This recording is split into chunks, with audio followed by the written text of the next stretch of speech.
Bismillahirrahmanirrahim. Assalamualaikum warahmatullahi wabarakatuh.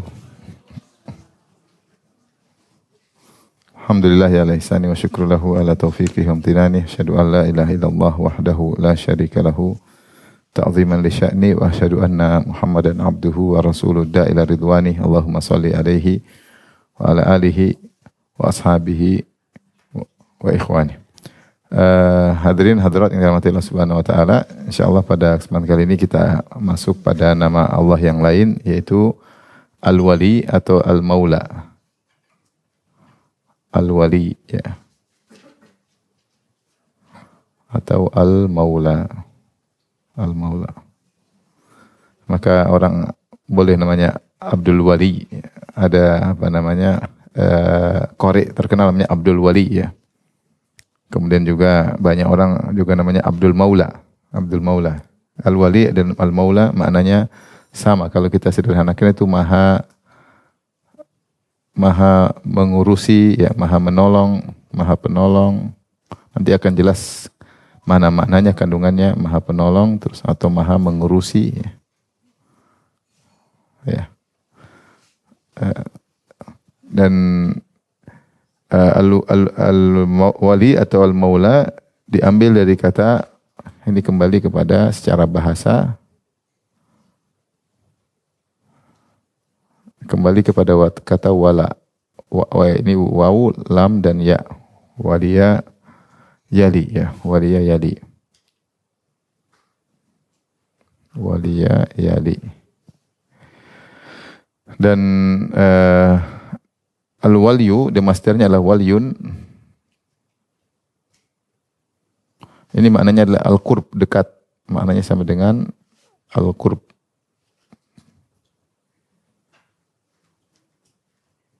Artinya dekat. Ini verbanya, waliya yali. Waliya adalah past tense. Yali adalah fi'il mudhari, continuous tense. Kemudian waliyun masdarnya ya. Masdar. Artinya kedekatan atau pertolongan ya. Adapun pelakunya isim fa'il, ismil fa'il, yaitu yang menunjukkan pelaku disebut al-wali ya. Al-wali. Al-wali. Al-wali. Adapun al-wali itu adalah hiperbolik dari al-wali, yaitu menunjukkan sighah mubalaghah ya, al-wali. Wazannya fa'il, waliyu ya. Maknanya sama, isim fa'il maksudnya pelaku. Ini secara bahasa. Tapi saya bacakan perkataan Ibnu Faris dalam kitabnya ya, Mu'jam Maqayisul Lughah. Beliau berkata, al-wawu wal lam wal ya, yaitu wa lam ya, aslun sahihun yadullu ala qurbin min dzalik, yang menunjukkan al-qurb, kedekatan. Min dzalika al-waliyu ay al-qurb. Secara masdar maknanya kedekatan. Taba'ada ba'da waliyin. Yuqal, mereka berdua berjauhan setelah berdekatan. Kemudian juga wajalasa mimma yalini, dia duduk mimma yalini, dia duduk dekat denganku. Ay yuqaribuni. Wal waliyu al-waliyu al-mataru yaji'u ba'dal wasmi. Ada al-waliyu maknanya adalah al-matar yang datang setelah al-wasmi ya, hujan awal musim. Summiya bidzalik li'annahu yalil wasmiyah. Jadi ada hujan namanya wasmi, kemudian datang al-waliyu. Karena kedekatannya disebut hujan yang berdekatan disebut dengan waliyu. Di antaranya al-maula. Al-maula juga dari al-waliyu. Al-maula ya. Dan seterusnya ya. Ini berasal dari kata al-waliyu. Jadi maknanya adalah kedekatan. Maka dari kedekatan itu bisa muncul banyak makna seperti penolong, pengurus, karena kedekatan. Adapun dalam konteks Allah Subhanahu wa taala ya. Maka terkait dengan Allah, maka makna al-wali maknanya adalah di antaranya adalah penolong ya, penolong. Kemudian di antaranya adalah pemberi taufik ya. Pemberi hidayah. Di antara juga yang mengurusi ya. Pengurus. Itu yang mengurusi hamba-hambanya, yang mengurusi hamba-hambanya.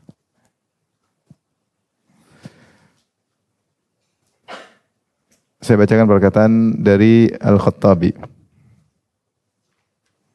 Kata Al-Khattabi, al-wali huwa fa'ilun minal muwalat, wal-wali al-mutawalli lil amr. Jadi al-wali adalah pengurus yang mengurusi urusan. Al-qa'im bihi, sama maknanya. Seperti waliul yatim. Seperti apa contohnya apa? Waliul yatim. Jadi pengurus anak yatim. Seperti waliul mar'ah, wali nikah. Disebut apa? Walinya mana? Itu wali maknanya pengurus. Pengurus wanita dalam akad nikah. Dan ini semua kembali pada kedekatan dan maknanya adalah nasir al-mu'in. Yani penolong itu maknanya adalah an-nasir atau al-mu'in. Ya. Kalau pengurus tadi seperti waliul mar'ah, waliul yatim. Kemudian juga contohnya dalam Al-Qur'an Az-Zajjaj berkata, Allahu waliyul ladzina amanu yukhrijuhum minadh-dhulumati ilan nur. Allah adalah penolong orang-orang beriman. Allah mengeluarkan mereka dari kegelapan menuju cahaya. Ini makna jelas ya. An-Nasir, Allah penolong. At-Tabari ketika menafsirkan ayat tersebut dalam surat Al-Baqarah tadi, Allahu waliyul ladzina amanu, Allah adalah wali bagi orang beriman. Beliau berkata nasiruhum wa dhahiruhum. Allah penolong mereka dan pembantu mereka, yatawallahum bi'aunihi. Allah urus mereka dengan bantuan dan taufiknya, ya.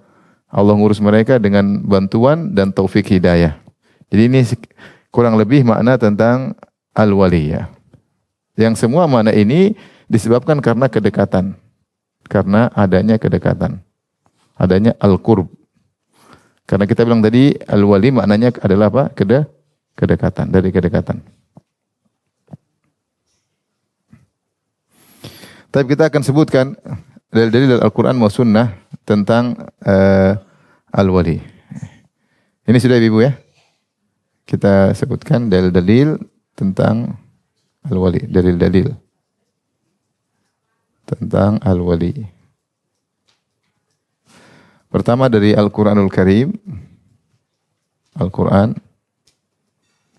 Nanti juga ada as-sunnah ya. Di antaranya dalam firman Allah dalam Syura ayat 9 ya. Allah berfirman, "Amittakhadhu min dunihi awliya." Apakah mereka mengambil selain Allah wali-wali? Fallahu huwal wali. Kata Allah, "Fallahu huwal wali."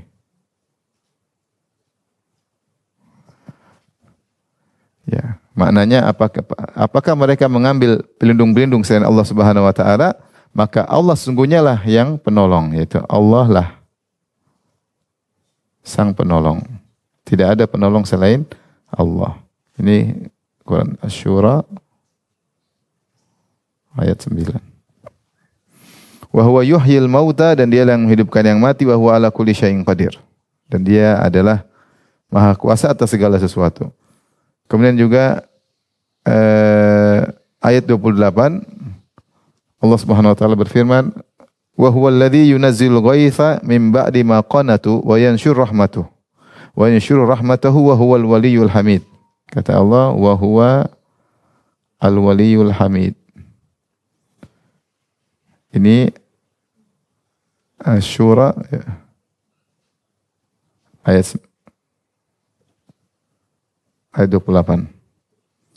Allah buka firman-Nya dengan mengatakan wa huwal ladzi yunazzilul ghaits. Dialah Allah yang menurunkan hujan mim ba'di ma qanatu, setelah tadinya mereka putus asa karena musim kering seakan-akan tidak ada hujan.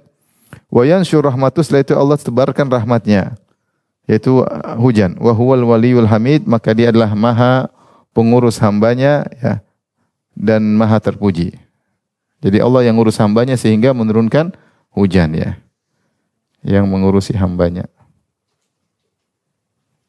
Hamba-hambanya dengan menurunkan hujan.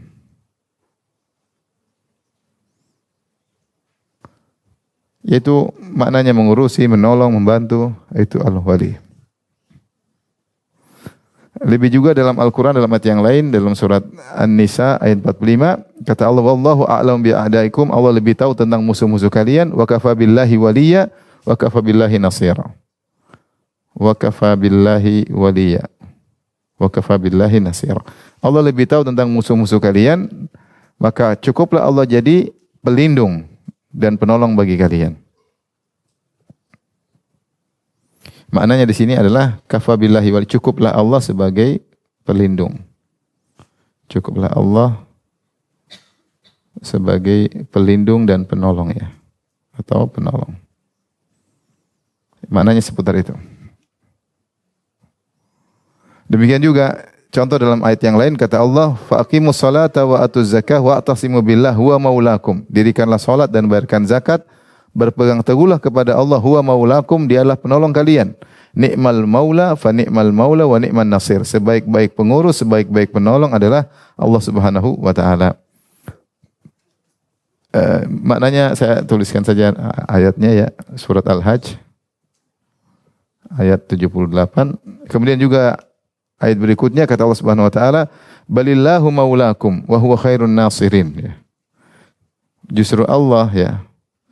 Balillahu maulakum. Nah, ini sekarang ada lafal maula. Tadi makna maula dengan wali sama saja. Tetapi hanya Allah pelindungmu dan dia penolong yang terbaik. Ini Ali Imran 160.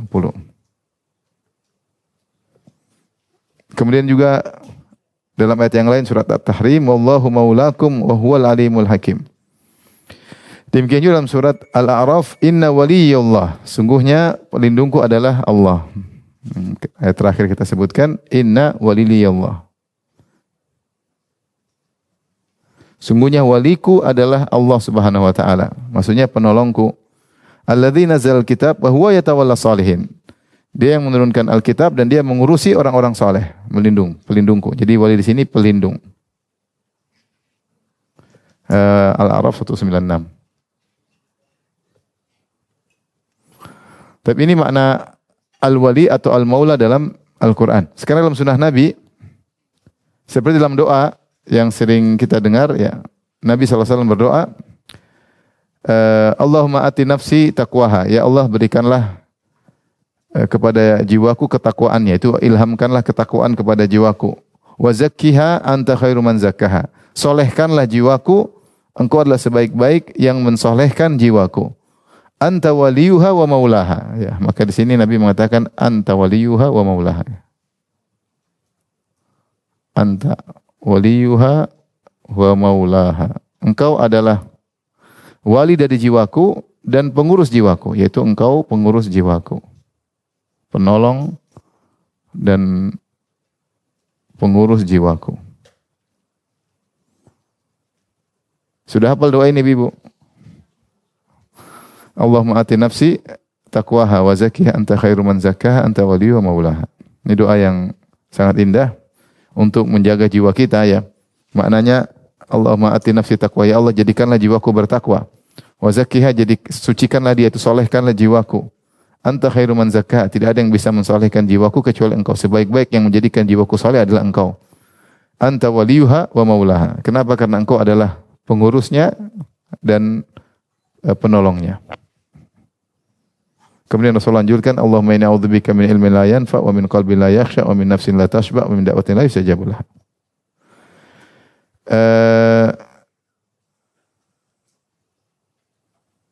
Demikian juga dalam perang Uhud. Dalam perang Uhud, ketika Abu Sufyan waktu itu masih musyrik, kemudian menjadi pemimpin pasukan perang Uhud. Karena Abu Jahal wafat dalam perang Badar, maka setelah Abu Jahal wafat, maka yang menggantikan adalah Abu Sufyan.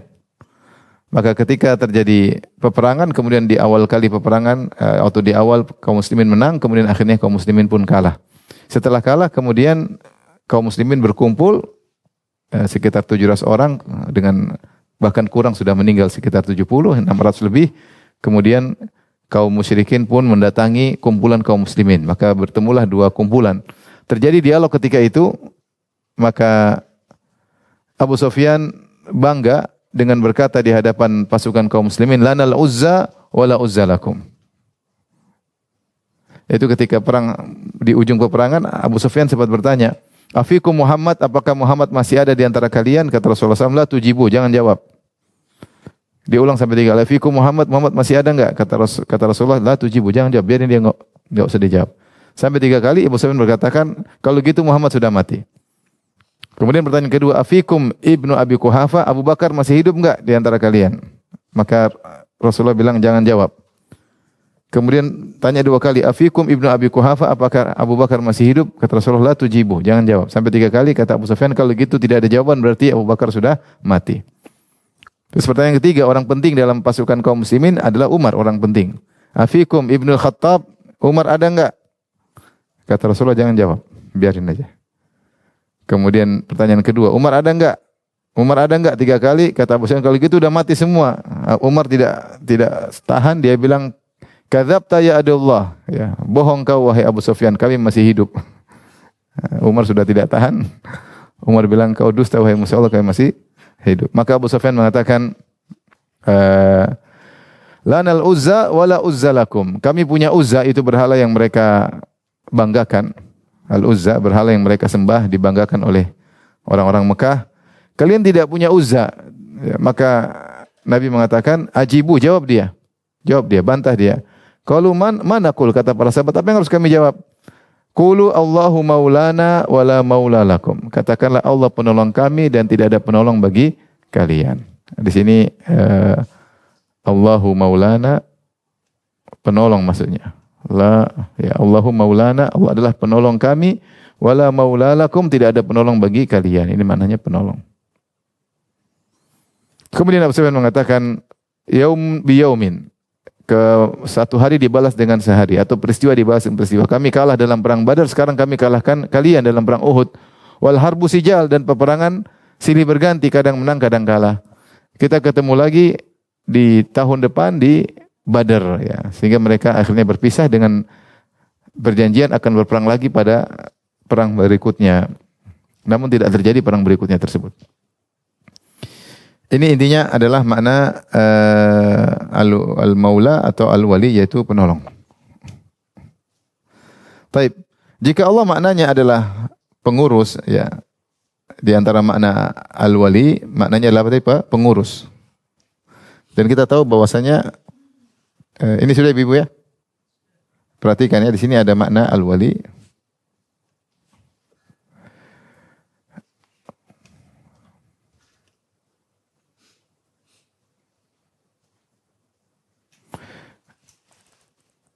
Al-maula atau ada 2 kondisi dalam nas. Ya, pertama, ditetapkannya al-wali atau al-maula bagi seluruh manusia. Ini contohnya dalam surat Al-An'am 62. Kata Allah Subhanahu wa taala, "Tsumma ruddu ila Allahi maulahumul haq." Tsumma ruddu ila Allah maulahumul haq.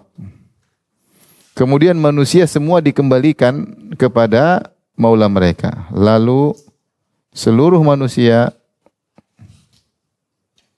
dikembalikan, itu pada hari kiamat kelak, kepada maula mereka. Baik. Ketika Allah mengatakan kepada seluruh manusia maula mereka, berarti maula di sini mencakup seluruh apa? Manusia. Ala lahul hukmu wa asrarul hasibin. Ketahuilah, keputusan semua di tangan Allah dan Dia zat yang paling cepat membuat hisab. Ini surat Al-An'am 6 ayat 62. Demikian juga dalam surat Yunus 10:30 ayat yang sama, kata Allah Subhanahu wa taala, "Hunalika tablu kullu nafsin ma aslafat." Maka di padang mahsyar setiap jiwa merasakan pembalasan dari apa yang telah mereka kerjakan. Wa ruddu ila Allahi maulahumul haq, dan mereka akan dikembalikan kepada maula mereka. Jadi kata Allah juga sama, wa ruddu ila Allahi maulahumul haq. Wa ruddu ila Allahi maulahumul haq. dan mereka dikembalikan kepada maula mereka. Maka di sini kita lihat maula mencakup seluruh manusia. Ya. Makanya dikatakan bagi seluruh apa? Manusia. Ini model pertama dalam nas. Model kedua, maula hanya khusus orang-orang beriman. Ditetapkan hanya untuk orang-orang beriman. Orang-orang beriman dan dinafikan dari non beriman dan dinafikan atau ditiadakan dari orang-orang kafir. Seperti tadi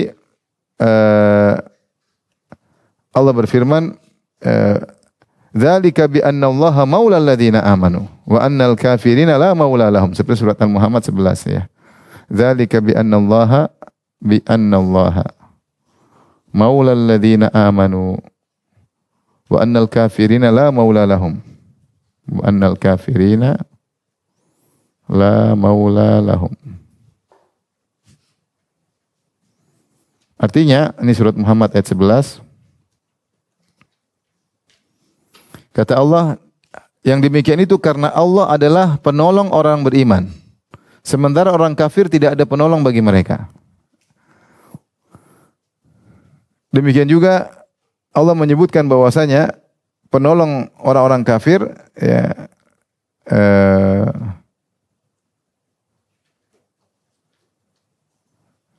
adalah syaitan. Kata Allah, "Fazayyana lahum asyaitanu a'malahum." Maka syaitan menghiasi amal bagi mereka, orang-orang kafir. "Fahuwa waliyuhumul yaum." Maka syaitanlah penolong mereka pada hari kiamat kelak. "Walahum adzabun alim." Dan bagi mereka adab yang pedih. Justru walinya orang-orang kafir adalah syaitan. Adalah syaitan. Dan ini banyak dalam Al-Quran, misalnya dalam surat An-Nahl 63 ya. Surat 16 ayat 63. Kata Allah, "Fahuwa waliyuhum." Fahuwa itu syaitan adalah wali mereka al-yaum. Syaitan adalah wali orang-orang beriman. Orang-orang apa? Kafir. Demikian dalam ayat yang lain, "Walladzina kafaru awliya'uhumut tagut." Dan orang-orang kafir wali-wali mereka adalah apa? Tagut. Wali mereka juga syaitan, kemudian juga tagut ya.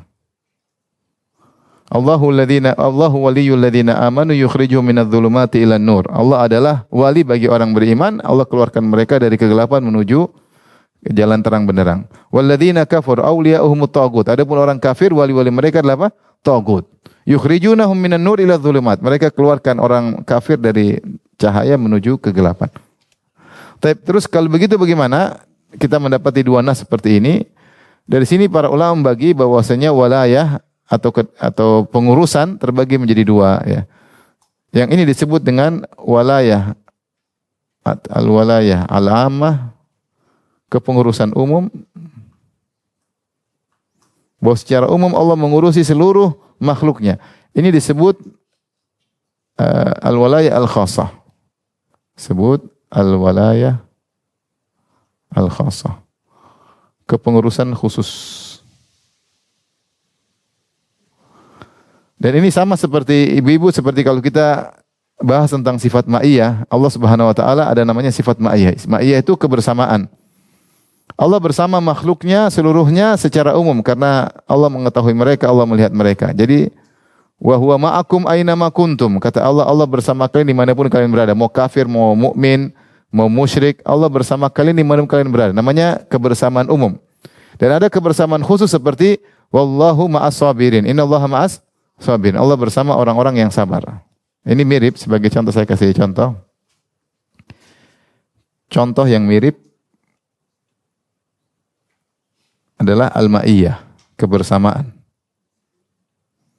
Kebersamaan juga ada dua ya. Ini ada yang umum, ada yang khusus.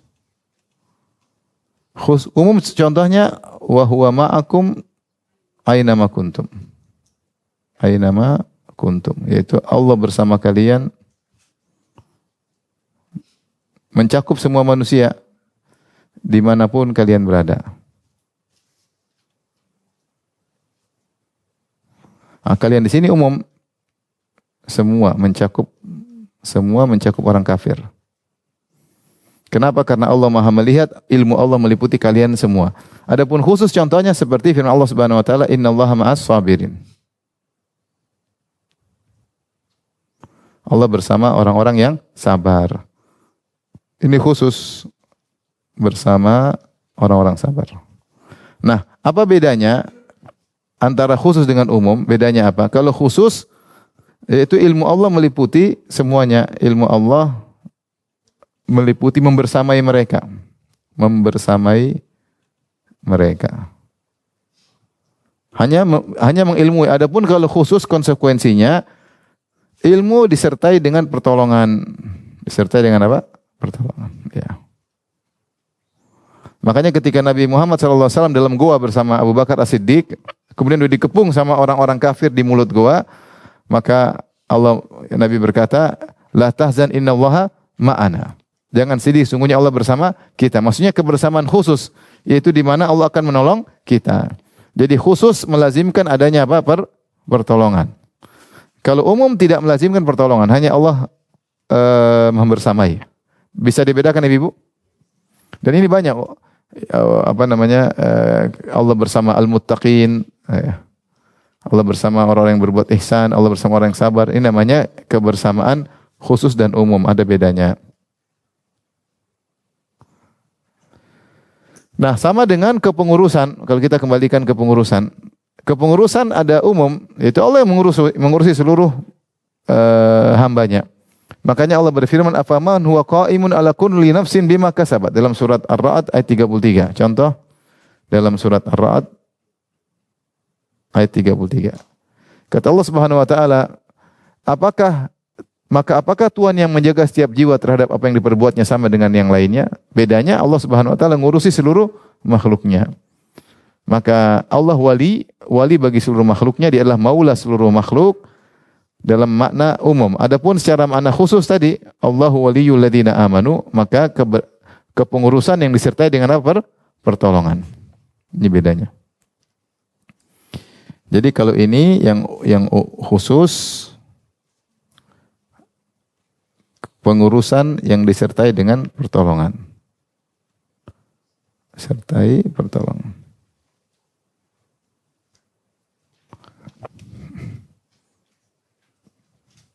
Maka inilah dua model walaya atau kepengurusan. Taib. Siapa yang meraih kepengurusan khusus sehingga Allah menjadi walinya, ya benar-benar Allah menjadi walinya, maka dia akan mendapatkan banyak anugerah dari Allah Subhanahu wa taala. Kita lanjutkan Ibu, ya. Siapa yang Allah jadi walinya? Di sini maksudnya apa Ibu? Wali apa? Khusus atau umum? Khusus ya. Khusus. Maka banyak anugerah yang diperolehnya.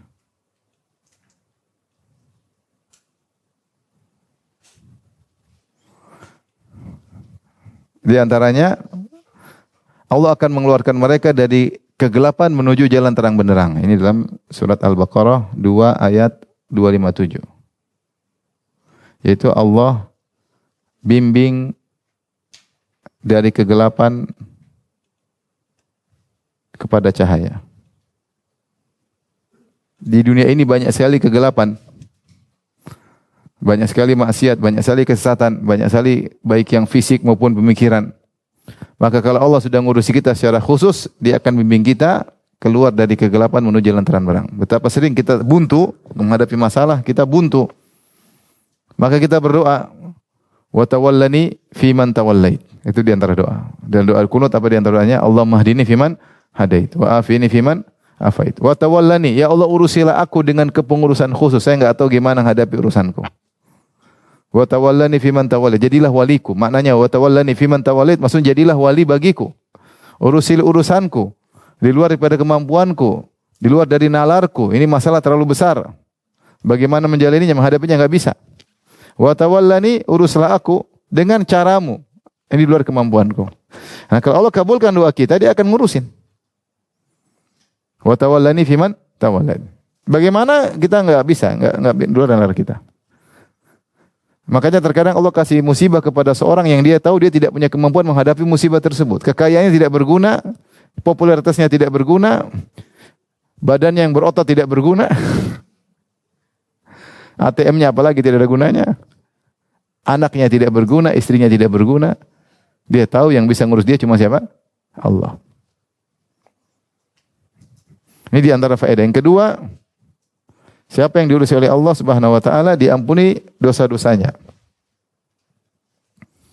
Diampuni dosa-dosanya. Dalam Al-Qur'an Allah Subhanahu wa taala berfirman, "Anta waliyuna faghfir lana warhamna." Seorang berdoa mengatakan, "Anta waliyuna faghfir lana warhamna." Ya Allah, engkau wali kami, maka kalau engkau wali kami, ini dia berdoa, anta waliyun dalam surat Al-A'raf 7155. Kalau engkau adalah wali kami, maka ampunilah kami dan rahmatilah kami. Karena kau yang ngurus kami, mau enggak berharap kepada siapa lagi? Kalau gitu ampunilah kami dan rahmatilah kami. Seperti juga Allah akan memberi pertolongan, ya. Allah akan menolong. Karena di antara makna wali adalah penolong. Seperti doa yang disebutkan oleh orang-orang beriman, anta maulana fansurna alal qaumil kafirin. Anta maulana fansurna alal qaumil kafirin. Ini dalam surat Al-Baqarah juga 286. Ya. 2286. Anta maulana fansurna alal qaumil kafirin. Demikian juga Allah akan berikan surga. Ini ketiga. Maksudnya ketika kita berdoa, ya wali, wahai zat yang menolong, yang mengurusiku. Hadirkan dalam diri kita tidak ada yang bisa mengurusi kita seperti siapa? Allah. Tidak ada yang bisa menolong kita seperti Allah. Allah anugerahkan surga. Anugerahkan surga. Seperti dalam surat Al-An'am 127. 127. Saya bacakan. Lahum darussalami inda rabbihim. Bagi mereka darussalam yaitu surga inda rabbihim. Wa huwa waliyuhum bima kanu ya'malun. Maka Allah lah pelindung mereka karena amal kebajikan yang mereka kerjakan. Jadi setelah Allah sebutkan surga, Allah mengatakan wa huwa waliyuhum. Bagi mereka surga di sisi Allah, lahum darussalami inda rabbihim wa huwa waliyuhum. Bagi mereka Darussalam yaitu surga yang penuh dengan keselamatan, tidak ada kekurangan sedikit pun, inda rabbihim di sisi Rabb mereka, wa huwa waliyuhum, karena Allah adalah wali mereka. Kemudian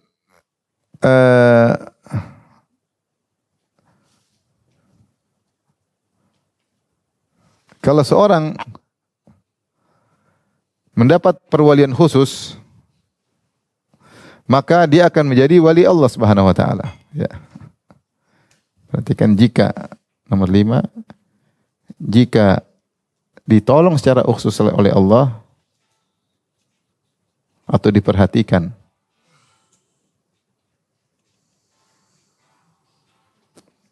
oleh Allah, maka dia disebut wali Allah. Nah, ini wali sebenarnya ini waliullah. Apa? Wali Allah. Waliullah maksudnya apa? Yang dekat dengan Allah, yang dicintai oleh Allah, ditolong oleh Allah. Waliullah. Jadi Allah menjadi walinya dan dia waliullah, dicintai dan ditolong oleh Allah Subhanahu wa taala. Maka kalau sudah jadi wali Allah, dia akan tenang. Akan tenang. Dalam surat Yunus ayat 62, 10 ayat 62, Allah berfirman, ala inna awliya Allahi la khaufun alaihim wa lahum yahzanun. Ketahuilah bahwasanya wali-wali Allah tidak ada rasa takut pada mereka dan mereka tidak bersedih. Kenapa enggak usah takut? Karena dia diurusi oleh Allah Subhanahu wa taala. Seperti kalau kita dapati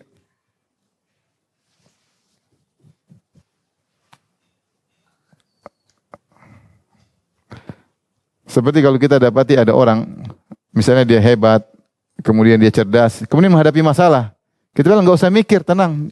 Saya tahu dia orang hebat. Kok nggak usah mikir dia? Kok pikir dirimu sendiri aja? Kenapa orang ini hebat, cerdas, dia sudah terbiasa mengalami banyak permasalahan. Jadi kok nggak usah mikir dia. Jadi la khauf alaih, nggak usah khawatir tentang dia. Nah kalau orang-orang sudah menjadi wali Allah, dicintai oleh Allah, Allah katakan nggak usah mikirin mereka. La khaufun alaihim, tidak usah khawatir terhadap apa? Mereka. Kenapa tidak usah khawatir? Karena yang ngurusi mereka siapa? Allah Subhanahu. Walahum yahzanun, mereka tidak akan bersedih. Bukan mereka tidak pernah menangis, tidak. Mereka ada sedih tapi tidak berkepanjangan. Mereka ada khawatir tapi tidak berkepanjangan karena mereka punya pegangan yaitu Allah Subhanahu wa taala. Apapun musibah yang mengenai, apapun bencana yang mengenai, apapun problematik yang terakumulasi mengenai dia, dia mungkin sedih, dia mungkin nangis, dia mungkin khawatir tapi sebentar. Setelah itu dia bisa tegar. Kenapa? Yang ngurus dia siapa? Allah. Maka Allah mengatakan, ala inna awliya Allahi la khaufun alaihim. Ketahuilah wali Allah enggak usah khawatirin. Bahkan juga akan tenang di dunia, ini di dunia. Berikut juga tenang ketika mau meninggal. Ketika sakaratul maut. Mau meninggal. Seperti dalam surat Fussilat 30-32. Fussilat 30-32. Allah berfirman, Innal ladzina qalu rabbuna Allahu tsumma istaqamu tatanazzalu 'alaihimul malaikatu alla takhafu wa la tahzanu. Sungguhnya orang-orang yang berkata Rabb kami adalah Allah, kemudian mereka istiqamah, tatanazzalu 'alaihimul malaika, maka malaikat turun kepada mereka. Ini disebutkan ketika mereka mau meninggal. Malaikat berkata, alla takhafu wa la tahzanu. Jangan kau takut dan jangan kalian bersedih. Wa absyiru bil jannah. Bergembiralah kalian dengan surga allati kuntum tu'adun, yang kalian dijanjikan dengan surga tersebut. Nahnu awliya'ukum fil hayati dunya fil akhirah. Kami adalah penolong-penolong kalian di dunia pun di akhirat. Maka orang-orang wali-wali Allah ketika akan meninggal dunia akan merasa ketenangan karena malaikat datang memberikan kabar gembira kepada mereka. Maka siapa yang meraih perwalian khusus, dia akan mendapatkan banyak keutamaan. Nah, bagaimana cara menjadi wali Allah atau supaya diurus oleh Allah dengan secara khusus? Sudah Ibu?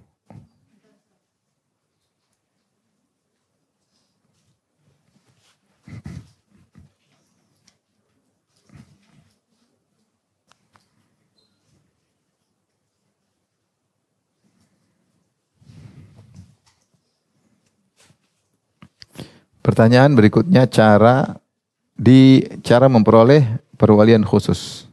Cara meraih perwalian khusus. Itu bagaimana supaya diperhatikan oleh Allah secara khusus. Atau cara menjadi wali. Jadi wali Allah. Caranya gimana? Bertapa di pinggir sungai? Atau di gua Cemara? Atau di gua Ciremai ya? Atau jadi wali dengan taat kepada suami? Yang pertama harus soleh. Soleh dan soleha. Ini wali ini mencakup laki-laki dan perempuan. Kenapa Allah berfirman dalam surat Al-A'raf 796. Saya tuliskan ayatnya. Inna waliyallah. Kata Allah Subhanahu wa taala, itu Rasulullah SAW disuruh mengatakan inna waliyallah.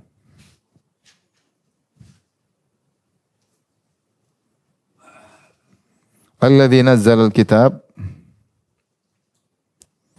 wa huwa yatawalla salihin. Sungguhnya waliku adalah Allah yang menurunkan Alkitab dan dia yang mengurusi orang-orang soleh. Wa huwa yatawalla salihin. Allah mengurusi orang-orang soleh. Allah mengurusi orang-orang soleh. Apa itu orang soleh, ibu-ibu, bapak yang dirahmati Allah Subhanahu wa taala? Soleh itu maknanya menjalankan hak Allah dan hak manusia. Menunaikan. Namanya orang soleh itu mana? Soleh artinya yang menunaikan hak Allah dan hak manusia. Itulah disebut dengan orang soleh. Kalau dia hanya rajin ibadah tapi hak manusia tidak dia tunaikan, bukan orang soleh. Tapi kalau dia baik sama orang-orang tapi malas ibadah, juga bukan orang soleh. Soleh itu hak Allah dia tunaikan, hak manusia dia tunaikan. Seperti firman Allah tentang wanita solehat, kata Allah, "Fasolihatu qanitatun hafizatun lil ghaibi bima hafizallah." Wanita solehat adalah wanita yang qanitat, rajin ibadah, dan hafizatun lil ghaib, menjaga hak suami. Ketika dia seorang wanita sudah menggabungkan keduanya, hak Allah dia tunaikan, hak suami dia tunaikan, maka dia wanita soleha. Tapi kalau ada ibu-ibu rajin pengajian, bahkan panitia pengajian, tapi sama suami ngaco, bukan wanita soleha. Sama suami bentak-bentak, marah-marah, teriak-teriak, meremehkan suami, maka bukan wanita soleha. Wanita soleha harus menghadap-dua-duanya. Sama seorang laki pun demikian. Rajin ibadah tapi sama istri tidak perhatikan, merendahkan, menghina istri, bukan suami yang soleh, bukan laki yang soleh. Ada seorang rajin ibadah tapi sama orang tua dia tidak berbakti, bukan laki soleh. Jadi dia harus menunaikan hak Allah dan hak apa? Manusia. Baru dia akan diurusin oleh Allah secara khusus, wa huwa yatawalla shalihin.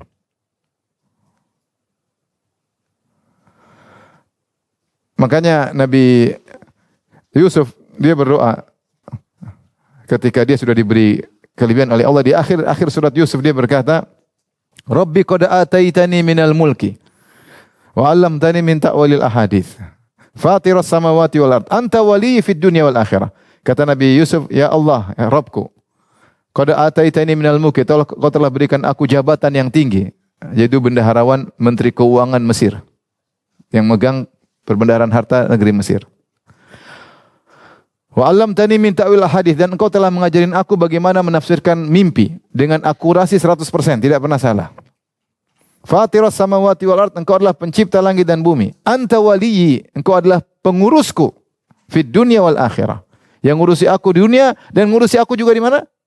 Di akhirat. Kalau gitu engkau pengurusku, tawaffani musliman, matikan aku muslim. Jadikanlah aku husnul khatimah."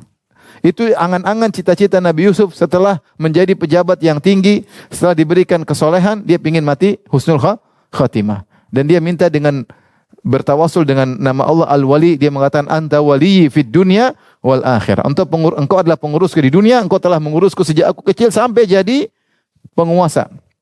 Tinggal pengurusan di akhirat selanjutnya. Kalau gitu wafatkanlah aku dalam kondisi husnul khatimah. Tawaffani musliman wa alhiqni bisalihin, susulkan aku bersama orang-orang soleh yang lebih dahulu wafat dariku. Karena kalau kita yakin Allah tolong kita, maka semua urusan beres. Sebagaimana Allah, dan ini Nabi Yusuf berdoa dengan doa yang indah, sebagaimana engkau telah mengurusiku sejak aku kecil, dibuang jadi budak, diperdagang jual belikan, kemudian dipenjara berulang-ulang atau diperpanjang penjara, aku difitnah macam-macam, ternyata aku berhasil sukses di dunia dan engkau yang ngurusi aku di dunia. Maka uruskanlah aku juga urusan berikutnya di mana? Di akhirat. Kalau gitu wafatkanlah aku dalam kondisi husnul khatimah. Susulkanlah aku bersama orang-orang soleh yang sudah wafat terlebih dahulu. Subhanallah, doa yang indah dari Nabi Yusuf. Kenapa dia soleh, Nabi? Maka untuk bisa diurusi oleh Allah, jadi soleh. Ibu-ibu ingat ya, jadi apa? Wanita soleha.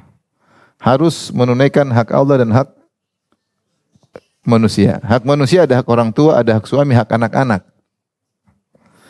Kemudian diantaranya beriman dan bertakwa.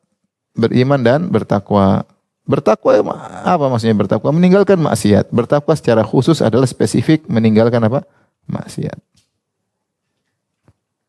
Berusaha tidak maksiat. Ini kita tidak bisa, pasti kita maksiat. Tapi kita berusaha tidak maksiat. Dalam surat Yunus 60-63. 10, 62, 63. Allah berfirman, ini tadi diantara juga doa Nabi Yusuf ya. Dalam surat 12, saya carikan.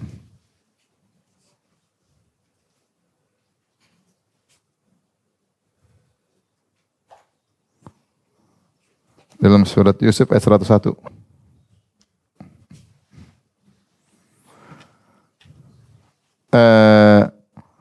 Kata Allah Subhanahu wa taala dalam meninggalkan kata Allah tadi, "Ala inna awliya Allahi la khaufun 'alaihim wa lahum yahzanun, alladzina amanu wa kanu yattaqun."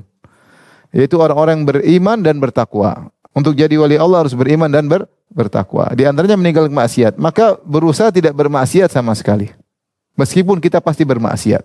Tapi berusaha.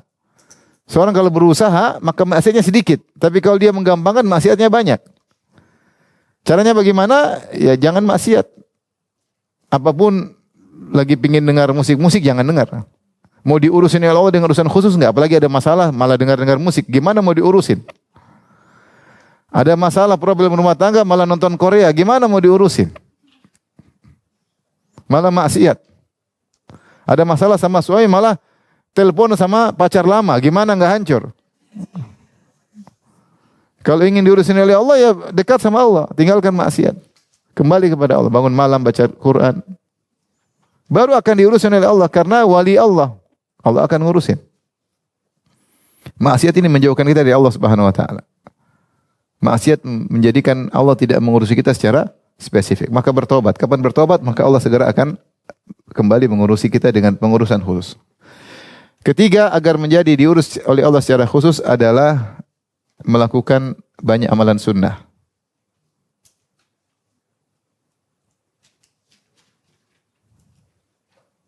Sunnah dalam ibadah, sunnah dalam sholat, sunnah dalam sedekah. Amalan sunnah banyak, bukan cuma ibadah saja, sedekah juga yang kita mampu. Puasa. Sebenarnya dalam hadis wali, hadis Sahih Bukhari, yang kenal hadis wali, di mana Allah berfirman dalam hadis qudsi, "Wa ma yazalu 'abdi yataqarrabu ilayya bin nawafil hatta uhibbahu." Kata Allah, "Wa ma yazalu 'abdi yataqarrabu ilayya bin nawafil hatta uhibbahu." Senantiasa hambaku mendekatkan dirinya dengan perkara-perkara sunnah sampai aku mencintainya. Tadi walayah cinta, dekat. Kalau Allah sudah cinta berarti dekat. Fa idza ahbabtuhu kuntu sam'ahu alladhi yasma'u bi. Kalau aku sudah mencintainya, aku menjadi pendengarannya, jadi penglihatannya, jadi tangannya, jadi kakinya dan seterusnya. Wa in sa'alani la utiyannahu. Kalau dia mohon kepadaku akan aku kabulkan. Maka caranya mendekatkan diri dengan perkara-perkara sunnah, cari muka kepada Allah Subhanahu wa taala dengan ikhlas. Dengan ikhlas. Kemudian yang perlu mungkin terakhir yaitu berdoa. Berdoa. Apa tadi doa dalam Quran apa? Wa tawallani fiman tawallait. Wa tawallani fiman tawallait. Fiman tawallait. Maknanya ya Allah urusilah aku, jadilah waliku bersama orang-orang sudah kau urusin mereka. Itu telah mendahului kita orang-orang yang telah Allah urusin. Ada para nabi, ada solehin, ada siddiqin, ada syuhada. Maka uruslah aku bersama mereka. Sertakanlah aku dalam kepengurusan engkau ya Allah. Ini doa paling penting kalau kita menghadapi, apalagi makanya jangan lupa kita boleh doa kunut setiap, ini doa kunut. Kenapa kunut witir? Doa kunut witir. Dan boleh seorang setiap witir baca doa kunut ini. Boleh.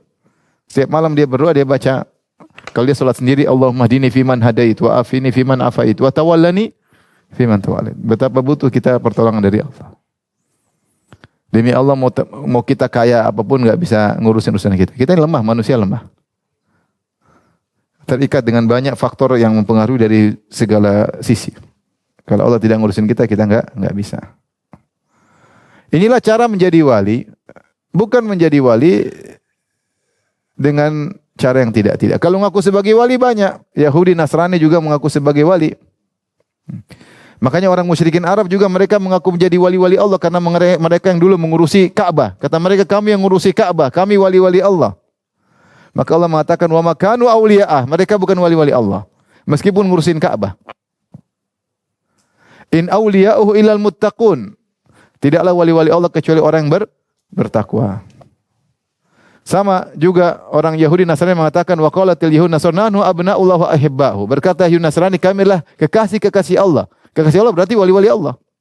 Maka Allah bantah, bukan kasih Allah. Yang ngaku sebagai wali banyak. Wali Allah yang bertakwa, ya orang saleh itu yang jadi wali. Bukan wali yang bisa terbang, terbang sana, terbang sini.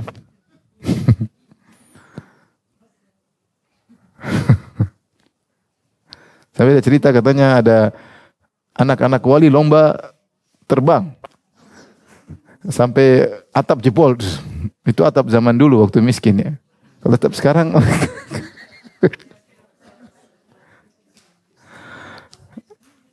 tidak harus demikian. Jadi wali tidak harus apa? Terbang. Walau terbang tapi tadi pakai sihir percuma. Seperti Ibnu Taimiyah sebutkan zaman dahulu ada orang mengaku haji pakai apa namanya? Pakai sapu. Kemudian seperti nenek sihir dan kakek sihir. Ada jin, tapi ternyata dia melanggar aturan haji, tidak ke sini, tidak ke sana. Tapi dia merasa sudah haji hebat. Setan permainkan mereka. Tapi saya tutup pengajian kita dengan kisah yang menakjubkan dalam Sahih Bukhari. Saya bacakan ya. Tentang wali.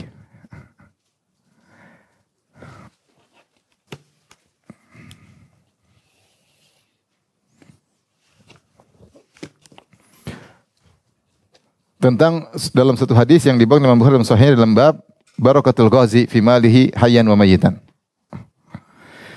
Keberkahan seorang mujahid terkait dengan hartanya ketika dia masih hidup maupun sudah meninggal. Keberkahan tersebut tidak putus. Dia masih hidup, hartanya berkah karena dia mujahid. Dia berperang karena Allah Subhanahu wa taala, berperang bersama Nabi sallallahu alaihi wasallam. Bahkan ketika sudah meninggal, keberkahannya tidak putus. Imam Bukhari membawakan hadis yang menakjubkan tentang kisah Zubair bin Al-Awwam. Zubair bin Al-Awwam salah seorang dari 10 yang dijamin masuk surga. Bapaknya Abdullah bin Zubair. Zubair bin Al-Awwam adalah sepupu Nabi SAW karena Nabi punya tante namanya Sofia. Dan Zubair ibunya adalah Sofia. Maka dia ibnu Sofia. Jadi dia sepupu Nabi SAW dan dia jadi masuk surga. Dan Rasulullah pernah berkata, likulli nabiyyin hawari wa hari Zubair bin Al-Awwam. Setiap nabi punya penolong-penolong khusus dan penolong khusus adalah Zubair bin Al-Awwam. Tapi dia meninggal akhirnya dalam suatu fitnah yang terjadi namanya Perang Jamal. Perang Jamal. Saya bacakan. Dari Hisham bin Urwah an abihi dari Urwah an Abdullah bin Zubair. Abdullah bin Zubair. Urwah bin Zubair punya kakak namanya Abdullah bin Zubair. Abdullah bin Zubair sahabat. Tapi saya bacakan dari Abdullah bin Zubair radhiyallahu anhu, dia cerita tentang bapaknya, Zubair bin Al-Awwam. Zubair bin Al-Awwam punya istri siapa? Asma binti Abi Bakar. Dari pernikahan Zubair dengan Asma, Zubair punya istri ada beberapa, 4 kalau tidak salah. Dia menikah dengan Asma, punya anak di antaranya Abdullah bin Zubair, di antaranya Urwah ibnu Zubair. Jadi Abdullah bin Zubair cucunya siapa? Abu Bakar. Benar atau tidak? Benar atau tidak? Benar. Abu Bakar punya putri 2 di antaranya Asma, di antaranya Aisyah. Aisyah menikah dengan Nabi. Asma menikah dengan Zubair. Dari pernikahan Asma dengan Zubair punya anak di antaranya Abdullah bin Zubair. Berarti Abdullah Zubair kakeknya Abu Bakar. Benar enggak?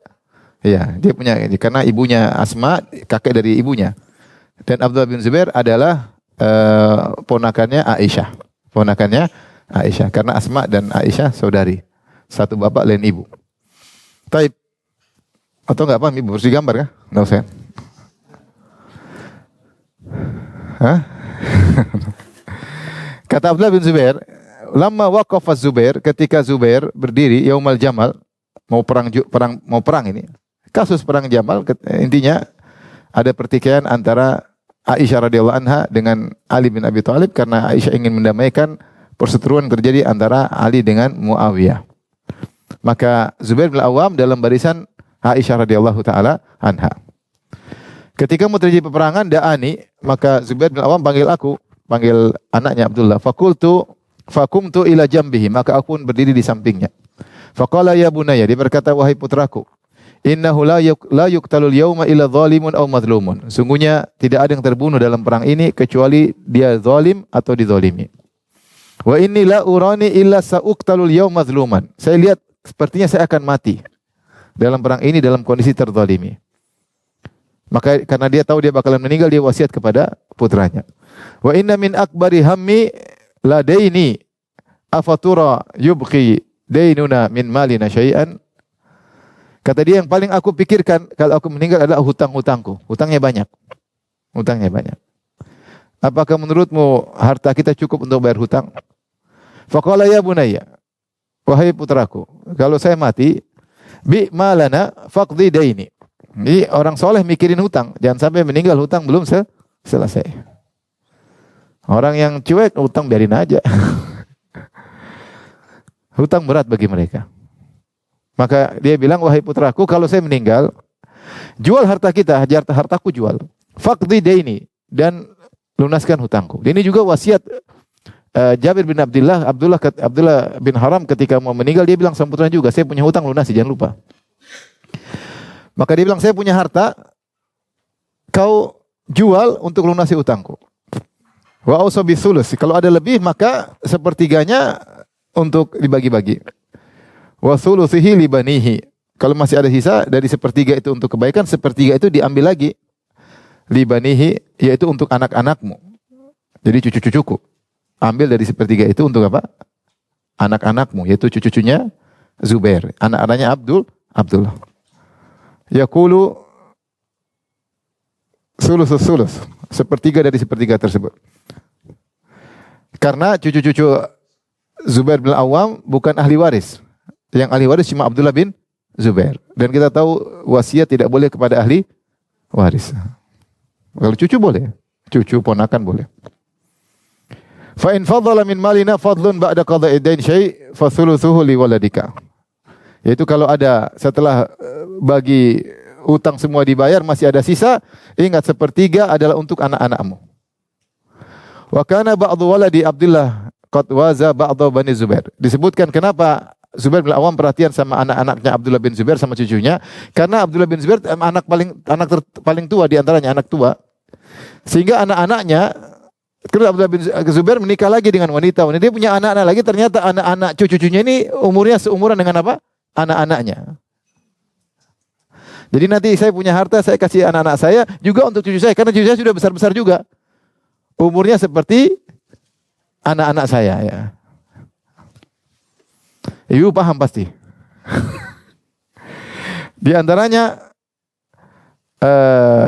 Khubayb wa Abbad. Walahu yawma idzin tis'atu banin wa tis'u banat. Ketika itu Zubair bin Awam punya 9, ketika mau meninggal itu dia punya 9 anak laki-laki dan 9 anak perempuan. Anaknya banyak. Dan Abdullah bin Zubair juga punya anak-anak yang seumuran dengan sebagian mereka. Faja'ala yusini bidainihi, dan Zubair bin Awam wasiati, ingat utang, perhatikan. Yaqulu ya bunai, perhatikan sini. Zubair bin Awam yang dijamin surga oleh Nabi SAW berwasiat kepada putranya. Dia mengatakan, ya bunayya, wahai putraku, wahai Abdullah bin Zubair, in ajazda anhu fi syai'in fasta'in alayya maulaya. Kalau kau tidak mampu bayar hutangku, minta tolong kepada maulaku. Siapa maksudnya? Allah. Kalau kau tidak mampu, minta tolong sama maulaku. Saya punya maula yang ngurusi aku. Bukan manusia, dia adalah Allah Subhanahu wa taala. Qala fa wallahi, perhatikan kata Abdullah bin Zubair, demi Allah, ma daraitu ma arada hatta qultu. Saya tidak ngerti apa maksudnya maula. Kalau namanya maula itu majikanku, orang baikku, orang dekatku, karena maula itu maknanya umum. Abdullah bin Zubair menyangka kalau ada masalah minta tolong sama teman dekatku atau bosku atau siapa, karena maula itu artinya orang dekat, penolongku. Bisa manusia, bisa juga Allah Subhanahu wa taala. Kata Abdullah bin Zubair, "Ma daraitu ma arada." Aku tidak ngerti apa ini maksud oleh ayahku. Hatta qultu, aku bertanya, "Ya abati, wahai ayahanda, man maulaka? Siapa bosmu tersebut?" Siapa pengurusmu, penolong tersebut? Allah, kata ayahnya, Allah. Kata Abdullah bin Zubair? Kemudian ayahnya meninggal, dia mulai bayarin hutang ayahnya. Utangnya banyak, nanti saya sebutkan. Fa wallahi ma waqa'tu fi kurbatin min dainihi illa qultu ya maula Zubair. Kata Abdullah bin Zubair, tidaklah, demi Allah, tidaklah aku mengalami kesusahan, penderitaan, kesulitan dalam membayarin hutang-hutangnya kecuali aku berdoa, ya maula Zubair, wahai pengurus Zubair, iqdi anhu dainahu, lunaskan hutang si Zubair. Subhanallah. Sampai akhirnya dia bisa lunaskan hutangnya. Hutangnya banyak sekali disebutkan. Fakutila Zubair. Zubair bin Awam benar akhirnya meninggal dalam perang tersebut. Kisahnya dia akhirnya ketemu Ali bin Abi Thalib sebelum terjadi perang. Kemudian Ali bin Abi Thalib nasihati dia, tidak usah perang. Akhirnya dia tidak ikut perang. Akhirnya dia pergi menjauhi. Sebelum terjadi peperangan dia menjauhi. Di suatu lembah dia tidur, datang seorang bunuh dia. Padahal Zubair bin Awam sangat jago, cuma dia dibunuh secara berkhianat. Tidak perang, tapi dia sedang tidur kemudian apa? Dibunuh. Terus orang ini bangga sudah membunuh Zubair bin Awam. Maka Ali mengatakan, Bashir qatila ibn Safiyah bin nar. Rasulullah pernah bersabda, beri kabar kepada pembunuh Ibn Safiyah, pembunuh Zubair, bahwa dia masuk neraka jahanam. Dan memang akhirnya meninggal dunia. Meninggal dalam kondisi bukan berperang, tapi sedang tidur kemudian apa? Ditikam. Baik. akhirnya meninggal dunia. Saya mau bacakan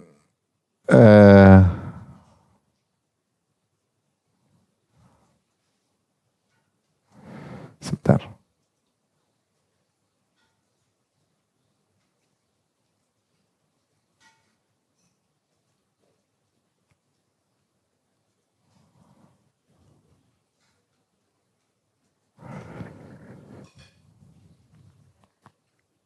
Sebentar. Tadi Ibu ya. Masih ada waktu kan?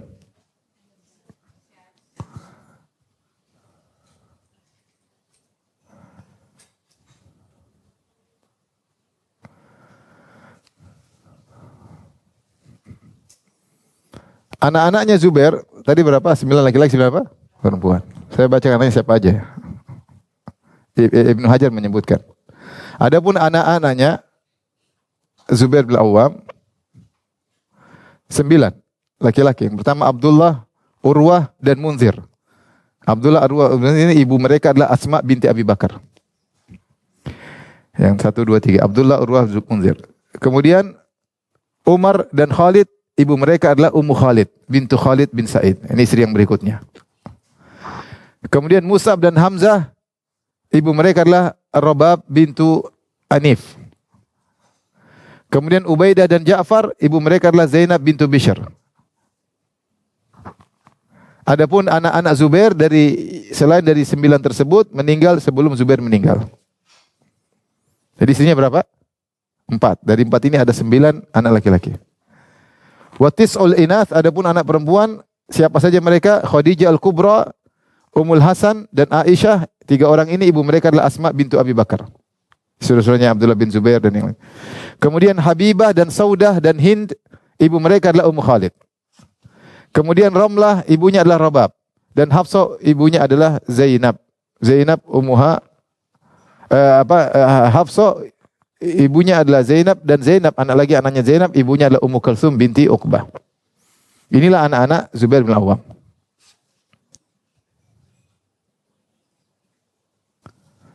Laki dan perempuan. Anaknya banyak ya. Baik, kita lanjutkan. Fakutila Zubair, Zubair pun terbunuh. Walam yada dinaran wala dirhaman illa arbain. Tidak ada dinar seperti yang ditinggalkan, tidak 1 dirham dia tinggalkan. Tidak ada duit sama sekali. Ya. Tidak ada dolar apalagi rupiah. Tapi ada 2 tanah yang dia miliki, ardain, itu lokasi tanah. Minha al-Ghabah. Al-Ghabah yaitu suatu daerah di wilayah di Madinah, di bagian utara Madinah. Wa ihda asyrata daran bil Madinah, dan dia punya 11 rumah di Madinah. Wa darain bi Mesir, dan dia punya bil Basrah, dan dia punya 2 rumah juga di Basrah. Dia punya rumah-rumah ternyata. Wa daran bil Kufah, dan dia punya rumah di Al-Kufah. Wa darun di Mesir, punya rumah di Mesir, rumahnya banyak. 11 di Madinah, 2 di Basrah, berarti 13, 1 di Kufah, 14, 1 di Mesir. 15 rumahnya. Berpindah-pindah, jihad, tugas ini. Kenapa dia bisa punya utang banyak? Wa inna makana dainuhu alladhi alaihi anna rajula kana ya'ti bil mal fayastaudi'uhu iyahu. Dulu orang-orang bawa harta suruh nitip uang sama dia. Tapi dia bilang, "La, jangan nitip barang saya khawatir nanti hilang. Lebih baik begini saja, utangkan saja, nanti saya harus kembalikan. Kalau kau titip khawatir nanti saya lupa, nanti utang barang jadi hilang." Karena dia amanah, orang titip sama dia. Tapi dia khawatir nanti harta tersebut hilang atau terjadi apa, dia bilang sudah enggak usah jadi titipan. Jadikanlah saja hutangan. Ya, kalau hutang dia bisa kelola dan dia berkewajiban untuk mengembalikan. Fa ini akhsha alaihi dhai'ah, kata Zubair, jangan titip sama saya, takut ada nanti bisa hilang dan yang lainnya. Wa ma waliya imaratan qat, dan Zubair bin Awam tidak pernah jadi pejabat sama sekali. Wala jibayata kharaj, dan tidak pernah menjadi petugas penarik harta dan lainnya. Wala syai'in illa an yakuna fi ghazwatin ma'an Nabi sallallahu alaihi wasallam. Dia punya harta karena dia berperang bersama Nabi dapat ghanimah. Atau Abi Bakar, atau berperang bersama Abu Bakar, wa Umar wa Utsman. Jadi jihad terus ini Zubair bin Awam. Sehingga dia dapat hasil ghanimah. Qala Abdullah bin Zubair, fa hasibtu ma alaihi min ad-dain. Aku pun hitung hutangnya, fa wajadtu alfai wa mi'atai alfin. Alfai itu berarti 2 juta dirham, 2.200.000 dirham. Coba ibu buka kalkulator. 2.200.000 Coba. 2.200.000 sudah. Bagi 10, jadi tinggal berapa? 220.000. Benar nggak? Karena 10 dirham sama 1 dinar. 1 dinar itu 4/4 gram emas. Kali 4,25. Coba kali. 220.000 kali 4,25. Berapa? 900. Bagi 1.000. Berapa? Itu 935 kilogram emas berarti. Kira-kira. Utangnya ya. Bukan hartanya, ini utangnya. Banyak apa sedikit? Lebih stres anaknya suruh bayar utang sih banyak itu. Tapi kalau nggak bisa bayar, tinggal apa? Ya Maula Zubair. Tidak sama Allah. Akhirnya Abdullah bin Zubair berusaha. Dia jual, dia beli, dia jual barang-barang. Dia jual sampai ketika dia bingung, datanglah pamannya, yaitu saudaranya Hakim bin Hizam. Orang kaya. Datang kepada Abdullah bin Zubair, dia berkata, ya benar akhi. Wahai ponakanku. Berapa utang bapakmu? Maka Abdullah bin Zubair enggak enak. Dia bilang 100.000. Mau bilang 2.200.000 kebanyakan. Kata Hakim bin Hizam, menurut saya harta kalian tidak mampu melunasi tersebut. Kata Abdullah bin Zubair, bagaimana kalau 1.200.000? Menurutku kalian tidak mampu. Harta kalian tidak sampai segitu. Kalau kalian tidak mampu, minta tolong sama saya. Maksudnya dia tawarin. Dia orang kaya. Nanti kalau nggak mampu lunasi hutang bapakmu, minta tolong sama saya. Sahabat, saling ini sama-sama sahabat. Dia tidak bilang 2.200.000. Tapi akhirnya Abdullah bin Zubair kemudian berusaha. Akhirnya hutangnya semua lunas. Kemudian menakjubkan, kemudian wasiat semua dikerjakan, dilaksanakan.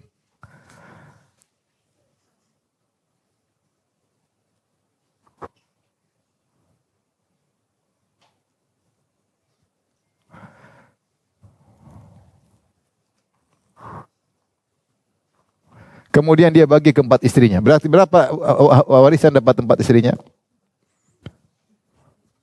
Setiap wanita mendapatkan 1.200.000 dirham. Ternyata masih sisa apa? Coba bagi 1.200.000 bagi 10 atau bagi 12. Ini yang paling apa? Yang paling berat 12 dirham sama dengan 1 dinar. 1.200.000 bagi 12. Sudah? 1.200.000 bagi 12 sudah. Kali 4 kali 4,25. Sudah. 1.200.000 bagi 12 sudah. Terus kali 4,25 terus bagi 1.000. 425 kilo satu perempuan. Banyak ya? Ya udahlah, itu aja intinya. Intinya bahwasanya seorang harus yakin kalau dia minta tolong kepada siapa? Allah Subhanahu wa taala. Makanya Zubair mengatakan, kalau kau tidak bisa bayar hutangku, wahai putraku, minta tolong sama bosku, maulaku, penolongku. Siapa bosmu? Allah Subhanahu wa taala. Ini bahasa masih kalau bahasa sederhananya. Maula itu penolongku yang ngurusin aku, tuanku. Siapa tuanmu? Tuanku adalah Allah Subhanahu wa taala. Wabillahi taufiq. Assalamualaikum warahmatullahi wabarakatuh.